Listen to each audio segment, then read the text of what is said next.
If you've been to Portland, chances are you've seen people living on the streets. And people here at City Hall are not exactly seeing eye to eye on what the best way of addressing homelessness is. Some say the mayor should be focusing more on root causes like affordability, while the mayor and his team say right now what's imminent is getting people off the streets and into shelter beds. Take a listen first at the two city councilors who expressed their concerns with the mayor's plan. There are now around 1,000 more souls living on our streets than there were when the mayor took office. What is now abundantly clear is that sweeps and overnight shelters do not work and cannot work. We are pouring millions into a system that treats human beings like a storage problem, and we are getting poorer and more desperate for it. We need an approach that addresses the root causes of homelessness rather than just hiding it. So I am here today to speak to a simple, radical truth. This is a crisis of affordability. Full stop. Yes, drug use is a problem. Yes, we have a mental illness crisis, and we need to address those problems with compassion. But the one thing every person living on the streets actually has in common is that at some point they lost their housing. And that the reality is that the overwhelming majority of Portlanders facing eviction to the streets are facing evictions for nothing more than the inability to make rent. The reality is that at its core, our housing system is not designed to house people. It is designed to generate a profit. Whether it's a luxury developer or a well-meaning nonprofit constrained by the market, the logic is the same. The return on investment comes first. The number one cause of homelessness is rent that people can't pay. And right now in Multnomah County, for every 1,100 people that we move into housing, another 1,400 people fall into homelessness. Right? That is crazy. We can't build our way out of this, y'all, if we cannot catch people faster than they fall. That is why I, along with my fellow District 1 councilors, Councilor Dunphy and Councilor Smith, am bringing forward a resolution called Slow the Inflow. Because we have $21 million in unspent rental services funds, and we're choosing to put that money where it matters most, directly into keeping people housed. That's right. We are going to put $9 million into rental assistance, $9 million into emergency housing vouchers, and in addition, we are asking for at least $2 million every year of future funds to be put in reserve for the purchase of municipal housing and land banking. Because every renter that we can keep in their home is one less neighbor pushed into the crisis that we keep trying to solve. And let's be real, the federal government is cutting support. The state cut eviction prevention funding by 74%. Boo! Costs are rising. Working people are being stretched to the breaking point. Enough is enough.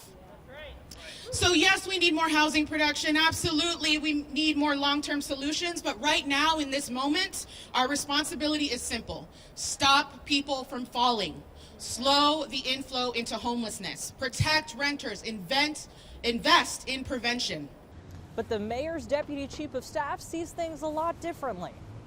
In the last year that we had data, over 500 people passed away, or nearly 500 people passed away on Portland streets.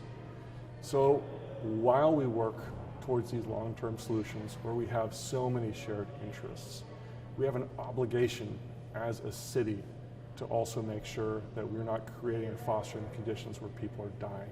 Multnomah County homelessness data shows that more people are becoming homeless every month than there's space available. So even though there's more beds, the numbers keep increasing. What do you say to advocates who might say that is the more imminent problem? Absolutely. So preventing people from coming into homelessness is a critical piece of the overall equation. We can't take our eye off the ball with that. However, what we're really looking at is two different sets of data here also.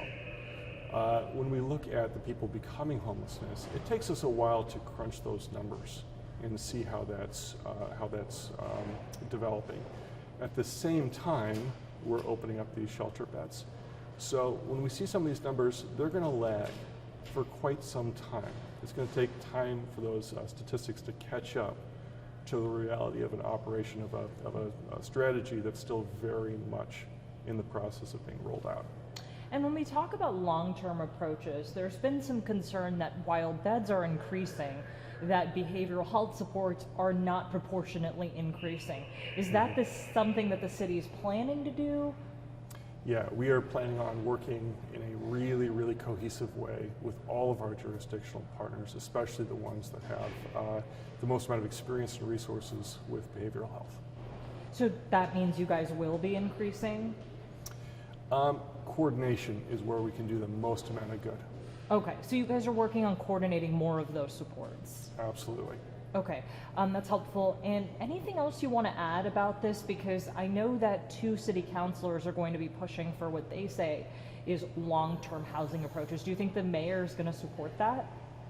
Yes, and we're already making big moves to support that, including our housing strike team, which is laser focused on that issue with the same level of tenacity and purpose that we brought to setting up 1,500 shelter beds, which was unprecedented for a city of our size. So you guys are saying it's not either or, it's this and this. Yes, absolutely. And I think that what we really wanted to focus on is what is an appropriate amount of money to bring to bear on the emergency situation in terms of life-saving emergency overnight shelter. We think that we've brought an appropriate amount of money to bear on that, which is really less than 5% of what is spent on directly on homelessness regionally. And I had a follow-up in regard to legislation from Avalos on those long-term housing solutions. Have you guys collaborated on that, your teams? Yes, what she's done to date is she's released some resolutions that to work on long-term and unified housing solutions. We're completely behind that process, and we're working with her team and City Council to make sure that we can really meet the moment.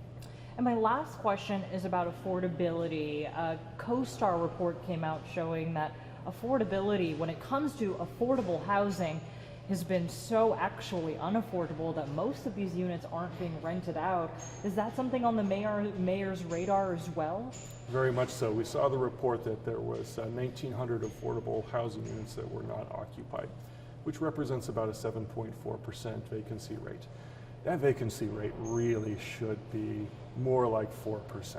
So what we are interested in is learning more about the barriers that are keeping people from moving into these units and utilizing them, because that resource is clearly there. Why should it be 4%? That's, if we're going to look at national best practices, that would be about more what we would expect.